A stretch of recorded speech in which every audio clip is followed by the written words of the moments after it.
Okay, so here are some examples of learning targets that I have found on the internet. So this is English Language Arts for kindergarten, and the standard is number 9. With prompting and support, compare and contrast the adventures and experiences of characters in a familiar story. Typically what we find with I can statements, especially if you pull them off the internet or teacher paid teachers, is all they've done is taken the standard and broken it up and put I can in front of it. So an example would be I can compare and contrast adventures in a story that is familiar. I can compare and contrast character experiences in a story that is familiar. Very straightforward, not a whole lot of student-friendly language. There's no clear GPS, in other words, for the student. So what I like to do when training teachers on how to write learning targets is taking a look at the actual standard and break it down, but then take them to the next step. So we would break down the standard first, kind of like we did on the previous slide, in regards to what is the standard specifically asking the child to do or be able to do. You would break it down in this form, and then you would move into changing it to student-friendly language.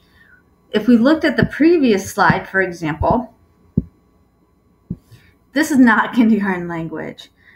While I'm all for teaching students challenging vocabulary and encouraging them to use new words, we also need to take into consideration their age appropriateness, and this may be not so much.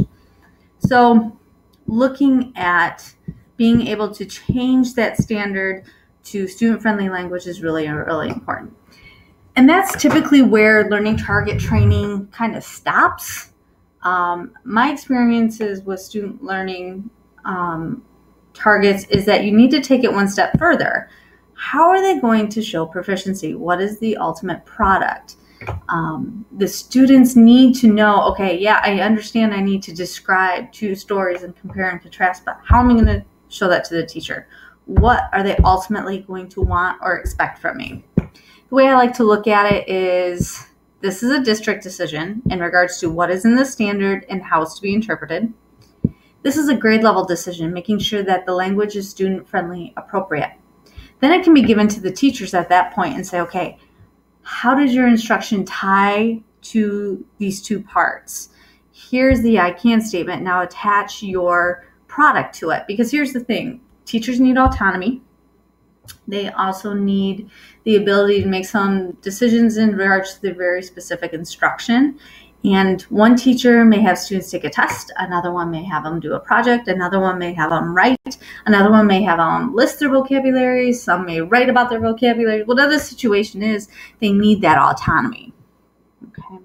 So that's just kind of one example. I'm going to post this learning target guide on there, as well as a refresher of the overview slide that also provided some additional learning targets.